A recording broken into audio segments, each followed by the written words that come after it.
Today, we want to discuss one of the most complicated stories of our time, maybe, Iran and its future. It's a very sophisticated topic, but I'm quite sure that our guests are the best to help us to understand what is happening in Iran and what might come next. I think we all agree that what happened in the region in the last couple of years changed the region significantly.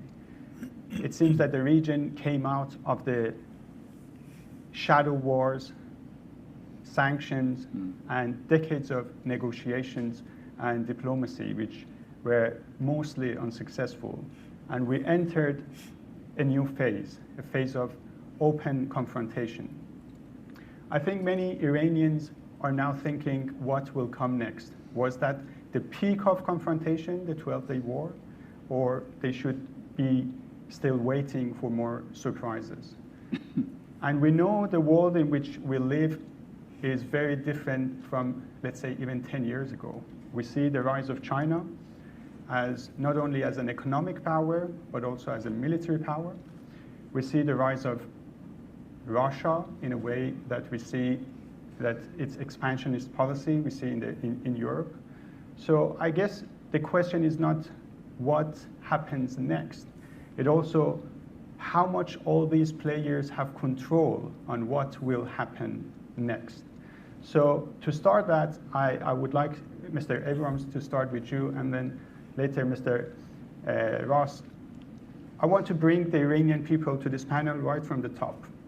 The result of a survey was announced yesterday, in which 26% of Iranians believe it's likely to see a war with Israel in coming weeks or months. 34% believe a war is very likely. That means that in total, 60% of Iranians believe there might be a war with Israel in coming weeks or months. Do you think that concerns is valid? No. First, I'm delighted to be with you and to be here at Iran International. I don't. I think first that the people ruling Iran learned from their attack on Israel that it wasn't a very good idea. That what was the product militarily? The product was to lose most of their air defenses, to lose most of their nuclear program, and then to have an attack by the United States that eliminated a lot of the rest of their nuclear program. This was not a great idea.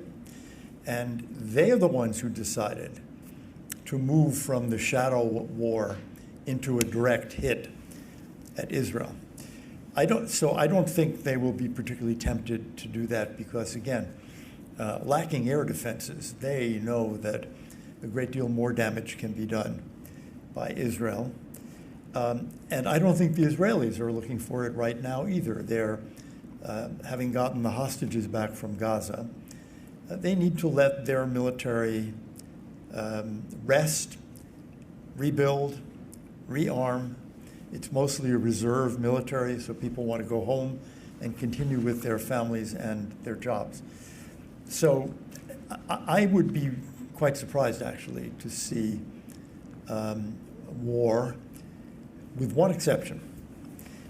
If the regime in Tehran decides we must as quickly as possible, rebuild the nuclear program, then they're going to get hit again. I don't know if you want to call that war, but that nuclear program cannot be rebuilt. And if they try to rebuild it, they're inviting an Israeli or American strike. Yeah, what do you think, Mr. Ambassador? Well, I'd love to disagree, but I agree. Look, the fact is, Iran has no air defense today. They spent probably $500 billion developing a nuclear infrastructure, and most of that's been destroyed. They are telling a narrative. One of the reasons I think that the percentage, the 60%, exists in Iran, because the regime is telling a narrative that we won the war. that it was the Israelis who had to stop the war, that the Americans had to come in and rescue them. They have created a story to convince the public that somehow they've won. I suspect the public knows better and is fearful, but given what the regime is saying, that's why I think you see those poll numbers. But I agree with Elliott.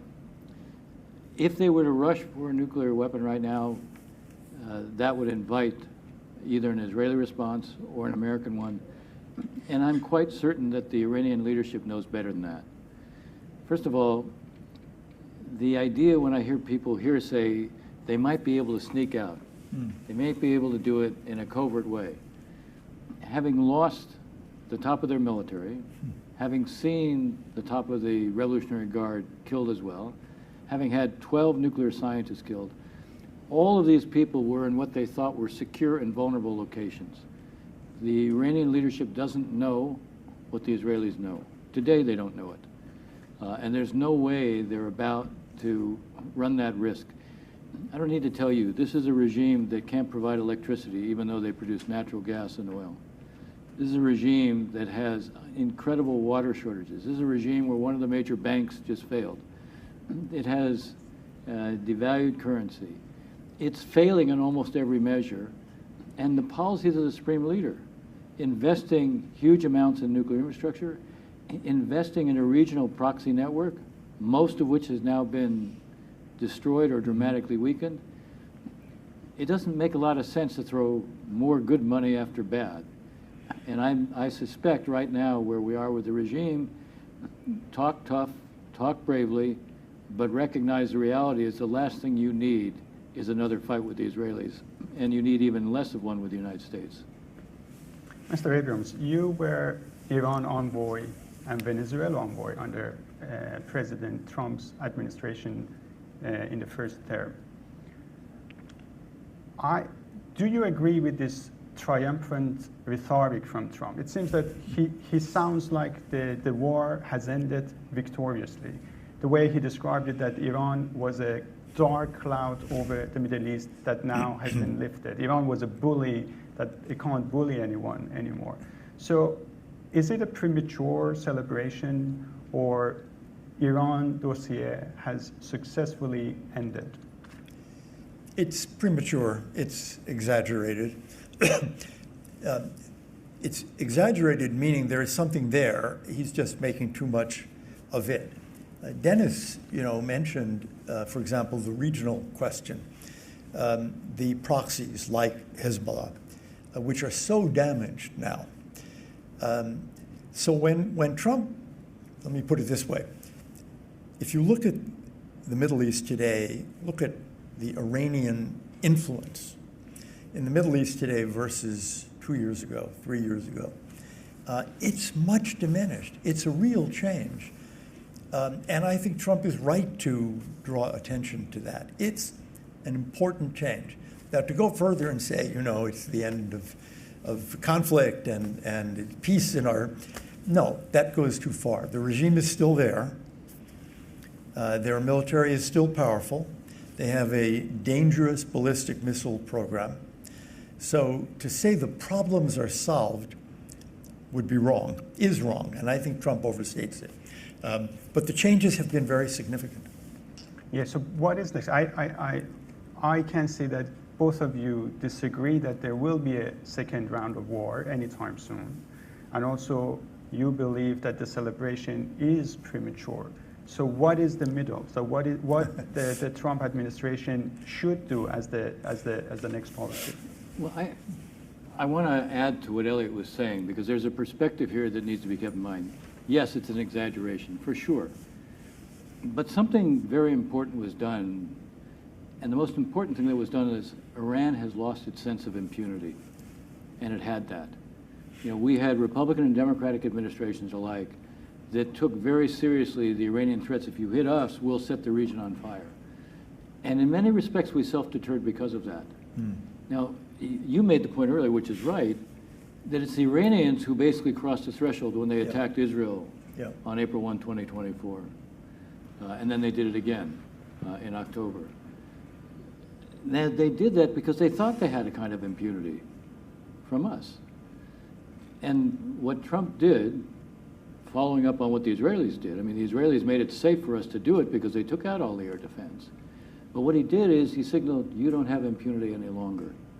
Now that was really important for the region because it said, okay, we really don't have to be so afraid of the Iranians anymore. And given the weakness of what's happened to the regional proxies, we were not really going to be intimidated by them either. So that is a very significant strategic development, but it's incomplete. And this is a regime that is focused on its survival. It always has been, but that's the first priority. It feels it can manage and sustain control, which is another reason why they're not looking for trouble on the outside right now, because that could actually endanger them more on the inside. But it's very important that they need to understand if Iran's to have a future, it has to deal differently with everyone. And that's where this is still incomplete. You know, can we produce regime change from the outside? I've never been a big believer in that. Regime change needs to come in Iran, but it needs to come from within. The question is, what are the kind of things we can be supportive of? Or if it's not going to be regime change, what kind of behaviors do we have to see from Iran that makes it operate in a way that's more acceptable? So Tulsi Gabbard, a few days ago, the director of national intelligence, she said in Manama summit that the era of regime change and democracy promotion has ended, and Trump doesn't believe in that. So do you agree that Trump doesn't follow that policy in the case of Iran, and it's all about prosperity, for example, the way she put it? I do think that he is not democracy promotion. He says explicitly, it's not just what she has said. He said when he went to Saudi Arabia, you know, we're not going to tell others about, you know, how they should organize themselves. He's a believer more in transactions than he is in the promotion of a particular set of values. He does, I think, want to promote a Middle East where prosperity becomes a defining characteristic. By the way, that's not a terrible objective to want. I mean, a region that is characterized by that is not focused on coercing its neighbors, subverting its neighbors. Rather, it's engaging with its neighbors. So I think that's good. I would say I happen to be a believer that American values are pretty important and that what America stands for is important and that others should look to us as an example. That's not a hallmark of this administration. So I'm able to divide parts of what I see the administration doing that I think are producing favorable outcomes from what I'd like to see us represent and stand for. Yeah. I want to stay with Trump. I know it's taking a long time, but I think he might be the biggest player here. I think he has surprised many of his supporters and critics. Many said he will come and make a bad deal with Iran. He's a deal maker. He will do anything for a photo op. Even a few months ago in DC, there were lots of op-eds in newspapers that they were warning against a bad deal. Well, he didn't sign a bad deal. And there were supporters who said he's an isolationist, he will never use military force against Iran. Right. Well, he did. And then there were people who would say he's a tough guy. He will come and do the same thing that he did with Qasem Soleimani. He will do the same with the supreme leader and might eliminate him. Now we know that he might even have saved the supreme leader. So what is the core principle among these policies, and if there is any, how can it help us to understand his next move? He's not an isolationist. Pardon me. I think that's an important misunderstanding. The killing of Soleimani is an example of it, but what he does not want and what his followers do not want is a repeat of the Afghanistan or Iraq experiences for the U.S., meaning hundreds of thousands of troops, trillions of dollars, many Americans killed and wounded for a benefit that is hard for many Americans to understand. He's not going to do that. But that does not mean he's an isolationist. We see him going all around the world and meeting with everyone from Putin to Xi Jinping to all the European leaders. I mean, in fact, I think some of his followers probably criticize him for spending too much time on international affairs and not enough time on the domestic economy. He's not an isolationist. He wants to avoid those kinds of wars, but it doesn't lead him to turn away from U.S. power.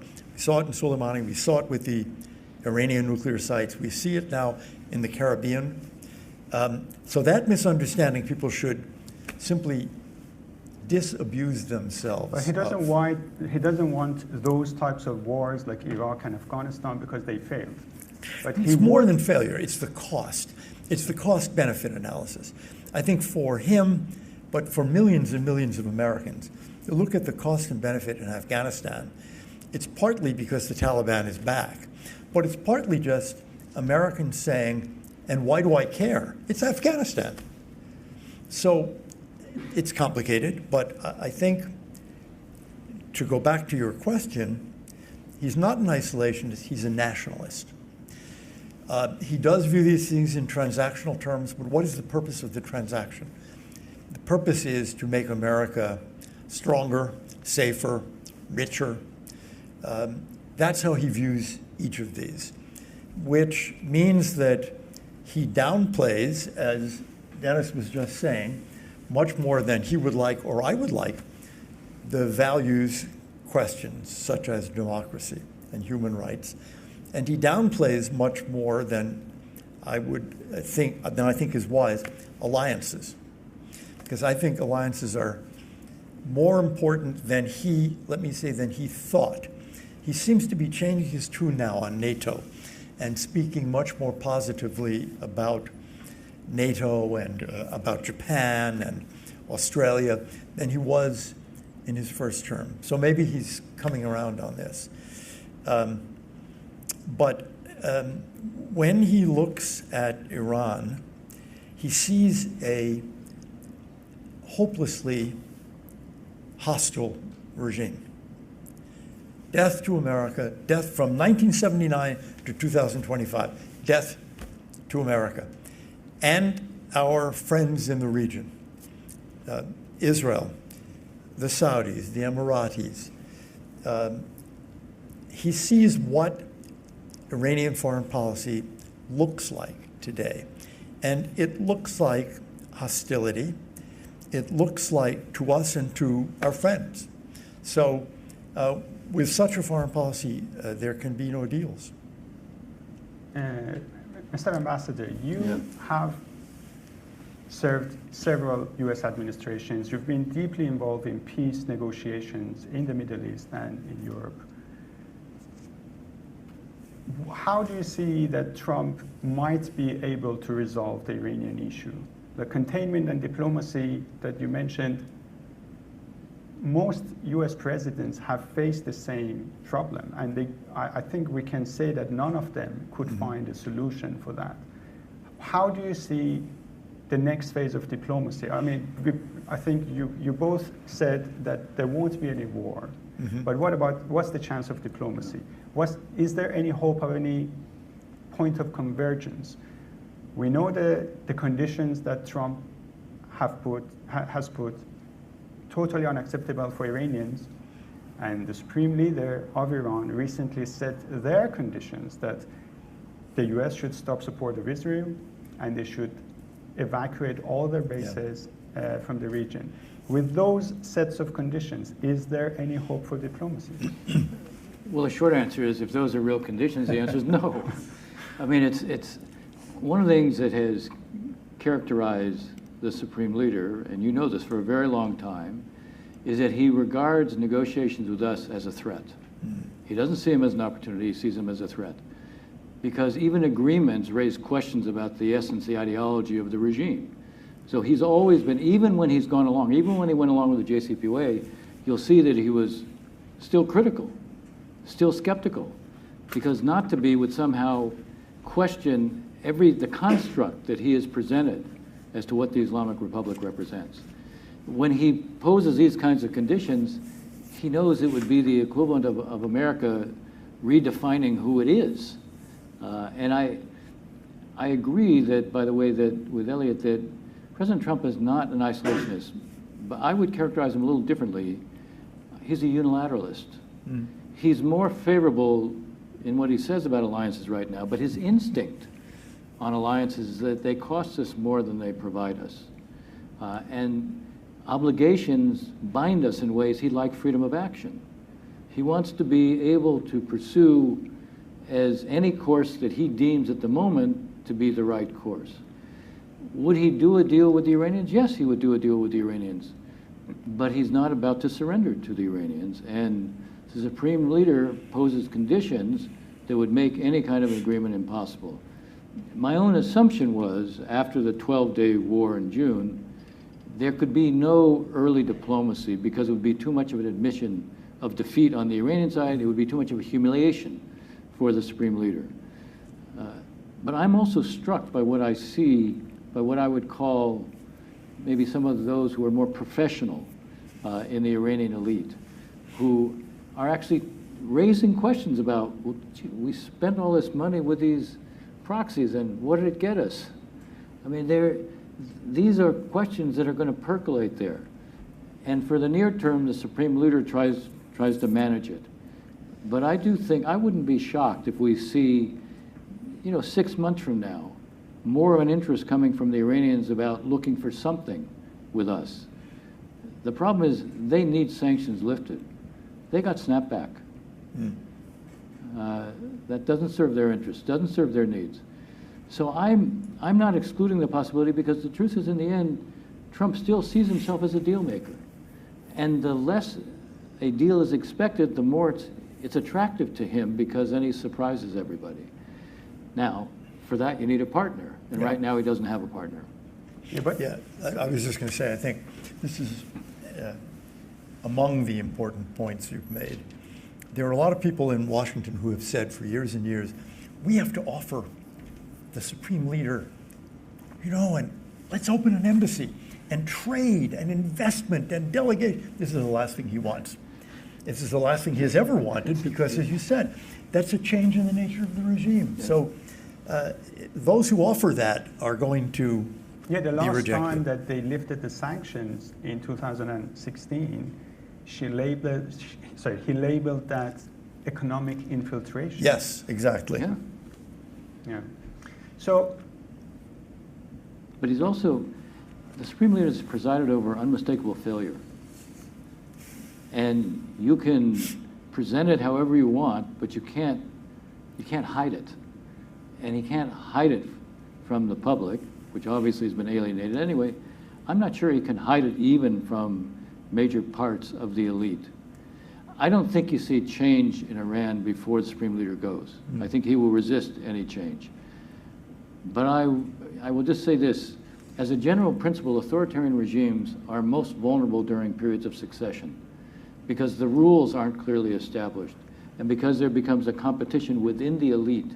And some of that elite seeks to gain legitimacy by appealing to the public. And when you expand that kind of competition that way, that's when you really begin to threaten the regime. So both sides are dragging their feet to start the negotiations. Both sides seem to be relaxed at this stage, but I think we have an anxious player, which is Israel. I think they might think that the window of opportunity to end the case of Iran might be just 3 years until the Trump term ends. I think it seems that they are anxious about Iran rebuilding its missile capabilities. We see 2,000 tons of perchlorate sodium came to Iran, and we all agree that that wasn't for celebration of fireworks at the end of the year. And we hear that Iran is trying to rebuild its proxies. So I think Israel might feel that Iran will benefit from this delay. What do you think, Mr. Massad? Well, I would say there are those in Israel who are extremely mindful and are vigilant of this. One of the things I would say, I do think there needs to be a kind of understanding between the Israelis and President Trump on what would be a legitimate trigger. Rebuilding the air defense, he's not going to see as a legitimate trigger. Any move on rebuilding the nuclear, he would see as being a legitimate trigger. I think the gray area are the ballistic missiles, where from an Israeli standpoint, the ballistic missiles represent a real threat. And they, I think, will feel there's a point at which they don't want to see it go beyond a certain level. I don't know where the president is. I don't know where the Trump administration is on that. But I would say I think it's very important for them to reach an understanding on that. I'm not sure that's the focal point of their discussions. Actually, I'm quite sure it's not the focal point of discussions right now. Now they're very much focused on the Trump 20-point plan and how do you get Hamas disarmed? What's the process of demilitarization and how does that relate to reconstruction? Where does Israeli withdrawal from Gaza fit into that nexus? How soon will you see a board of peace and an international stabilization force put on the ground, and what will its missions be? This is the preoccupation right now of, I think, the administration, because after all, we've seen a stream of visitors. Since the president was there, you know, you have Witkoff and Jared Kushner there, then you have the vice president, then you have the secretary of state, then you have the chairman of the Joint Chiefs, then you have Witkoff's deputy. I mean, there's been a constant stream of visitors designed to try to ensure that the ceasefire doesn't fall apart, that you begin to get this process underway. The administration presented to the Security Council yesterday a draft resolution. So that's where their focus is more than on Iran. The Israelis may be watching this, but I'm not seeing an engagement with the administration on the Iranian issue right now. I would only add to, I agree, but, and then Lebanon and Syria, which are also occupying the attention of many of the same people and which are really in flux right now. What will the relationship between the Lebanese army and Hezbollah be? How constrained will Hezbollah be? What will happen in Syria? We know President Shara is rumored to be coming soon to the United States in the month of November. So there's a lot of attention on that, and I think that's right, that Iran is not the center of attention right now. I agree. It seems that Iran it's slipped down on the priority list. I think Trump is more focused on Middle East peace and also Ukraine war and China. And I think maybe he believes he can find a final solution to Iran with these new global order, let's say. How optimistic are you that he might reach a deal with President Xi or Putin and resolve the Iranian issue through that new global order? Go ahead. Yeah, I mean, I will say for a long time I've had a degree of anxiety about Putin coming to President Trump and saying, I can fix the Iran problem for you, but here's what I need from you on Ukraine to do it. I'm hopeful that that's, not something that will have the same appeal that it might have had several months ago. Partly because, Putin, in a sense, so far, has every single time he's engaged with the president in the aftermath of it, he's done exactly the opposite of what the president thought he would do. That's produced for the first time sanctions from us in this administration. Does it make him more skeptical of Putin? I don't know. But I'd be worried about it. I wouldn't mind a conversation with President Xi where the president says to President Xi, you're helping the Iranians to rebuild their ballistic missile program. The two of us should have no interest in a renewal of war between Israel and Iran, but that's going to make war much more likely. Why are you doing that? Do you really want to make war more likely? Do you really want to have the Middle East explode?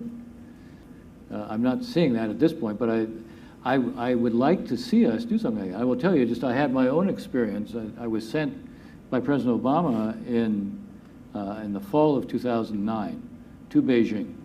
And the purpose at that time was to convince them to join us in much more rigorous sanctions against the Iranian nuclear program.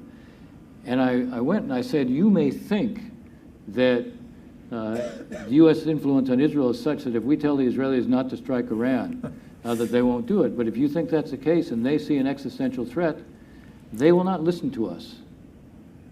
they view an existential threat. There's a reason the Jewish state exists, and it's not to go through another Holocaust. So they will do whatever they think is necessary. But I can tell you, they believe it's possible to get Iran to change its behavior if you raise the economic price high enough to them. So we should have a common interest in being able to do that. Well, we actually did see the Chinese join us in Security Council Resolution 1929 in the aftermath of that. So I do think it's possible to appeal to the Chinese on the basis of this is actually in their interest, and what they're doing right now could make a resumption of the war between Iran and Israel much more likely. But we don't see that consensus anymore. I mean, we saw that during the snapback process, and we see China is still buying more than like 1.5 million barrels of oil. Like, it seems that unanimous decision that we saw in 2010, I think we don't see that anymore. Well, one of the reasons we don't see it is because, in a sense, we've not sought to raise the price to the Chinese of what they're doing. Yeah, there's two ways to, there's pressure that is more coercive, and there's pressure that is related to more inducements. It would be possible with the Chinese to make it clear, look, here's what we have to gain by cooperating on this, but here's what you have to lose by not doing so. But if you go back to the George W. Bush administration, we had a whole bunch of Iran, I think 6 Iran resolutions in the Security Council, unanimous, all unanimous. Russia, China, US, no enrichment, for example, by Iran. This is not that world. And I think the Chinese have made a decision that the most important thing in the world to them is ending the period of American dominance. So more important than their relations with Iran, or why do they want Iran to get a nuclear weapon? Why is it good for China, for Iran to get a nuclear? It's not. It does nothing. Yet they won't try to stop it. Why not? Because I think from their point of view, if that's an American goal, they're against it. So we need to try, and I think the President does try in some of these negotiations, to persuade President Xi to get out of that mindset. But I think it is, for Xi and for Putin, their fundamental mindset. The Americans are the problem. American influence, American power should be diminished wherever it can be. And that explains a lot of their attitude toward Iran. Why does Russia want Iran to get a nuclear weapon? I would say they don't really, but as long as it's an American issue in the middle, they'll be on Iran's side, or we say Iran, but the side of the regime. Thank you. We will take some questions from the audience soon, but before that, I had just 2 more questions. The first one is from Ambassador Ross. You mentioned the threat of a nuclear Iran. Yeah. I want to give the example of Iraq and Israel attack on Iraq nuclear facilities in 1981. Yeah. It was a successful operation. It was celebrated by many countries. But only a decade later, the world found out that it only made the Iraqi nuclear program more underground. The documents showed later that it even made Saddam Hussein more determined to go after the bomb. Before that, it was just a side project, but after that, he said, okay, put all the money there, we are going for the bomb. We see the same unity among the Iranian elite that we must go for the bomb. I think my question is, did the world, and especially Israel, learn from Iraq example, or we might see the same scenario happen again? I think this was so different in one respect, because in the case of Iraq, you had a single facility. Here you had an infrastructure that's been built up over 40 years. And the idea that Iran wasn't going for a nuclear weapon, I think, was fanciful. You don't build this kind of an infrastructure. You certainly don't enrich to 60% unless, and you don't run some of the experiments, including using nuclear initiators. You don't do that unless you're serious about wanting weapons. So I think that the problem here with those who say, well, now that Israel's done this, now that you're going to drive the Iranians to a bomb, That's what they were doing before Israel did this.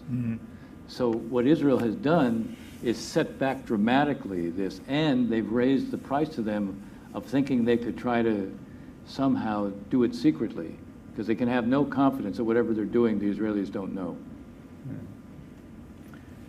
Mr. Elliott, you were U.S. envoy for Venezuela as well under Trump.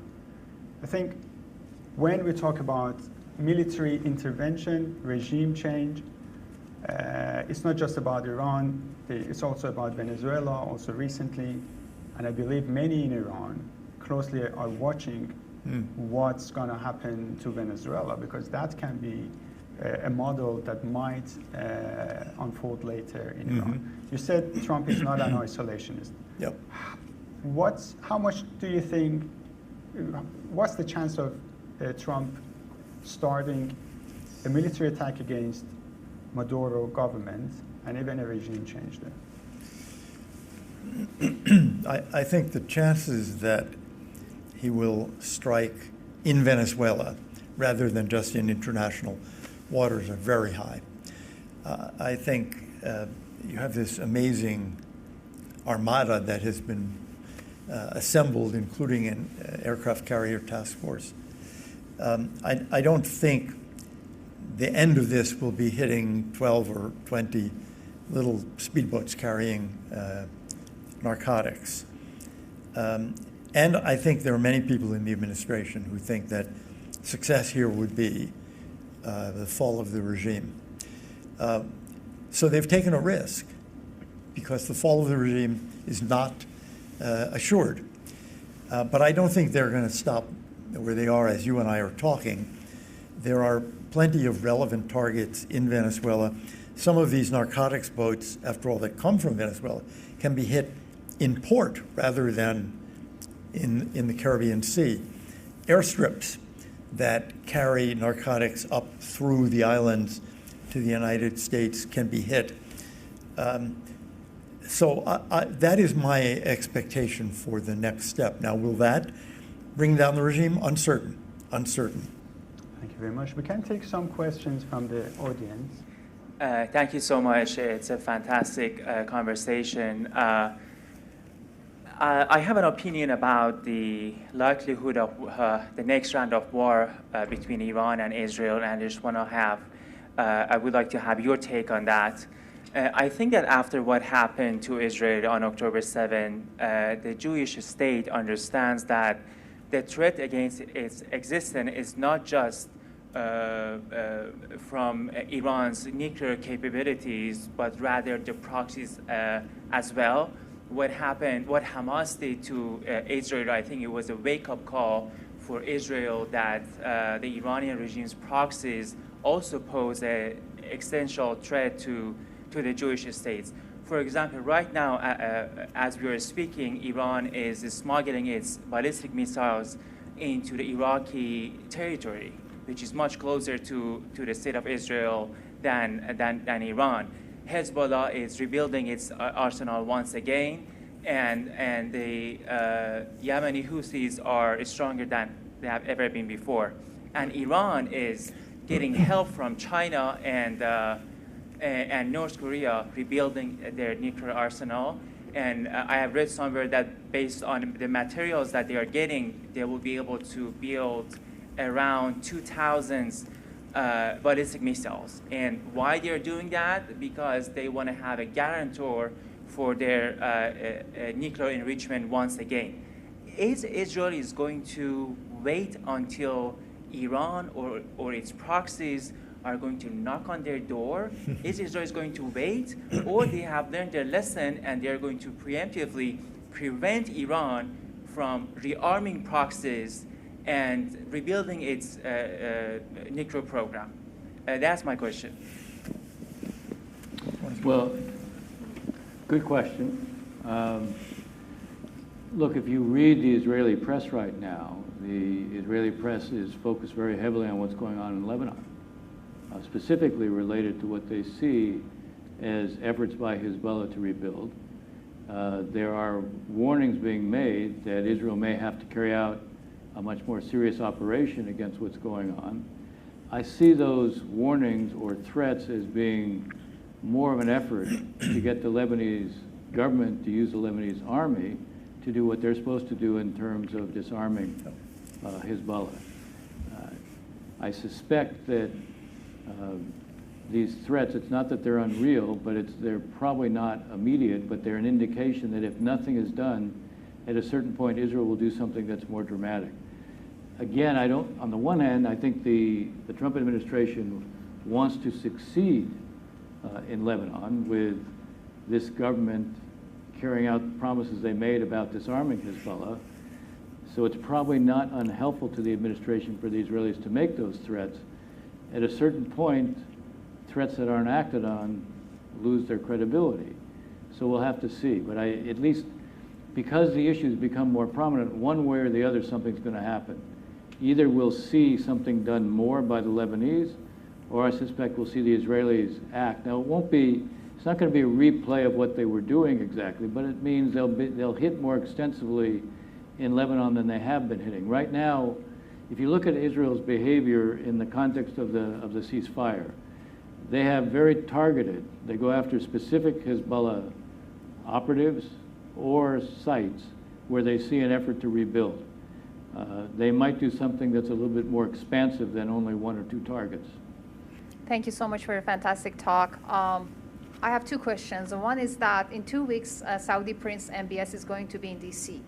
And how do you think Saudis and Qataris and some other Arab states are going to play a role in what comes next for Iran, instead of sitting back and let Russia, China, US decide? And specifically, MBS is going to play any role in that for the future of Iran and what's going on the ground in the region. The second question I have is, in the recent interview of 60 Minutes, President Trump said, Iran wants to make a deal, but you're not talking about it.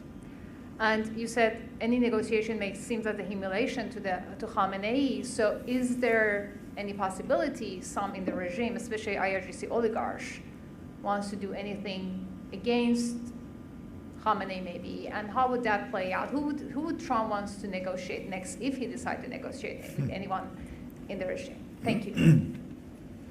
Let me, on the Saudis and MBS, he's a very intelligent ruler looking out for his country's interests. He's not going to take on Iran without the United States. He has to assess what's happening in this region. Where is American power and the willingness to use that power, up or down? A couple of years ago, he made an apparent agreement with Iran, again, apparently brokered by China. Why? Because it was a moment of American weakness, I would say. And in fact, there was that attack on the Saudi sites. Yes, yeah. and that's the largest petroleum production site. And what did the United States do to help him, to protect him, to revenge? Nothing. So, you draw a conclusion from that. You draw a different conclusion in November 2025. But I think for the Saudis, for the Emiratis, for the Qataris, Oman, Kuwait, Bahrain, it's a matter of judging what are the risks and what are the rewards for my country. And the risks and rewards are set by this balance, largely, almost entirely, I would say, between the United States and Iran. The United States, with its bases throughout the region, is the controlling factor for them. Would they like to see the regime fall? I think they would, maybe with the exception of Qatar, but maybe not even that exception. Yes, they would like to see a much different, much less aggressive regime that is not trying to build proxies all over the region. But they know that this really depends, not entirely, but largely on the U.S. Yeah, I'll just reinforce that point. MBS has been seeking a defense treaty or a defense agreement with us. Yeah. Against whom? Iran. He wants to focus everything on an internal agenda, and he wants to be sure there isn't a threat. And the threat is an Iranian threat. So if he felt completely comfortable about Iran, he wouldn't necessarily feel this or feel the need for it. He's going to come here week after next, and by all accounts, there's going to be an announcement. It won't be a defense treaty, but it'll be a defense agreement that looks a lot like what the Qataris got, which is by the way, it's an executive decision, but it's still an executive order. It's still a very significant commitment. I mean, it looks a lot like Article 5 of NATO. We will immediately consult against any threat. We'll be prepared to support and act, including with the use of military support. So this is, I think, pretty significant that the Qataris got it. Now, they got it after the Israeli strike. Now the Saudis are going to get it. And in some ways, it kind of relates to your second question.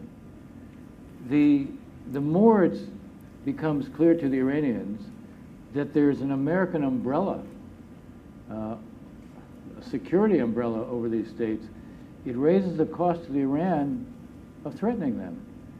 But I would say you've had a completely failed policy. You built up these proxies. Okay, there's some effort to build them again, but all those proxies are so dramatically weaker than they were, and all the money that was put in to that is down the drain. And what, you're going to continue to follow that failed policy when you have all these domestic needs? I think there are those in Iran who will actually like to do a deal with us. I just don't include the Supreme Leader as one of them. Thank you very much. Any more questions? Yeah, we have one more. My question is for Ambassador Ross. I need to mention I had a pleasure to be one of your students at Georgetown University, and I'm so glad for being here.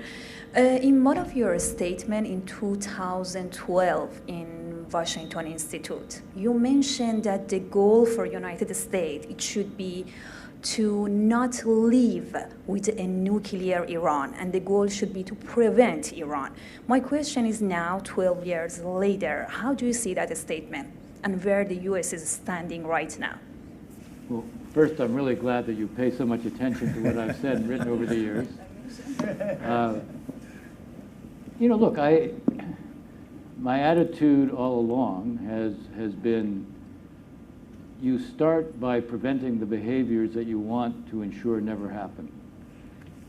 I said, look, the focus on the issue of regime change is something that never attracted me because it's really hard to manage regime change from the outside.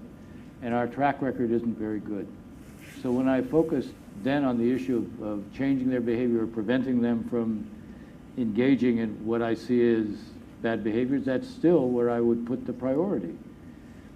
Would I support those on the inside of Iran, who want to change Iran? I certainly understand why they should want to. I would love to see, I'd like to see some sign that there would be a reason to believe that opposition in Iran can be successful. But I have to say, I look at the opposition that exists to Iran on the outside, and they can't unify themselves.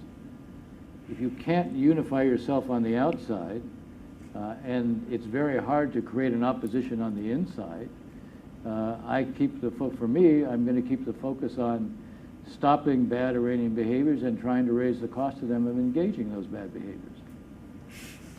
Mr. Abrams, what do you think about that? Because we talked about all players here, but one of the most successful players has been Iranian people. So because we see that how they defied the Iranian government, now they defied hijab, they came to the streets, and they have created change despite the resistance from the Iranian government. How much hope do you think? I know that you've been very much focused on communities and support. How much do you think that the Iranian people can be the source of that change? I think they can. I think they will. I think Iranians never chose this regime in 1979 and have been struggling against it ever since and rising up every few years against it. I think the desires of the vast majority of Iranians are clear. We have an obligation, I think, on the outside, living in democratic countries, to make our support known, moral support, political support, some material support, for example, help on communicating with the world, reaching the outside world. And I think it is inevitable that change will come to Iran. I think we're not able to draw up. But we saw the Soviet Union, a great superpower, collapse on a timetable no one understood. I think change in Iran, given its young, vibrant, educated youth population, it is a very young population. They want change, they're going to get change. I wish it were tomorrow. Maybe it's not tomorrow. But I'm absolutely persuaded it is inevitable. Okay. Can I just add just to that point? Because you mentioned the Soviet Union. I see real parallels between the Soviet Union in 1980, 81, 82, and Iran today. Nobody in the Soviet Union at that time believed in the ideology. The only people who used the ideology were those who depended upon it for power. The next generation, even of the children of those in power, didn't believe in it, were alienated from it. You look at Iran today, nobody believes in the ideology. So you have this huge gulf between a leadership that is focused exclusively on preserving itself and a public that, interesting enough, is defying it in ways. Mm-hmm. The hijab being the best example. This was, for the supreme leaders, this is one of the pillars of the regime. And the regime may be confident they can manage and they can put down and suppress protests and the like, but it's pretty clear they don't want to invite them. If they did, we'd see them acting against the defiance of wearing the hijab, and they're not. So that tells you something. And I agree, I don't want to be in a position where we are encouraging people to rise up when we're not going to do anything for them. That's a mistake. But we do have to find ways to be supportive of them if they do. I go back to where we were in 2009 in June, and I wish the Obama administration had been more vocal than it was. One of the reasons we weren't at the time is because we were in contact with people from the inside who were saying, don't do things because we're already being accused of being your agents. But we had people on the outside from who were in Europe and elsewhere who were saying, now's the time when you need to be doing more. And we opted for the first course, and in my own judgment, in the aftermath, I said, we should have done more. I want to thank all of you for being with us. Thanks for your insightful questions, and thanks for your thoughtful answers. Please thank our guests for spending time with us. Thanks for coming. Thank you very much. It was really nice.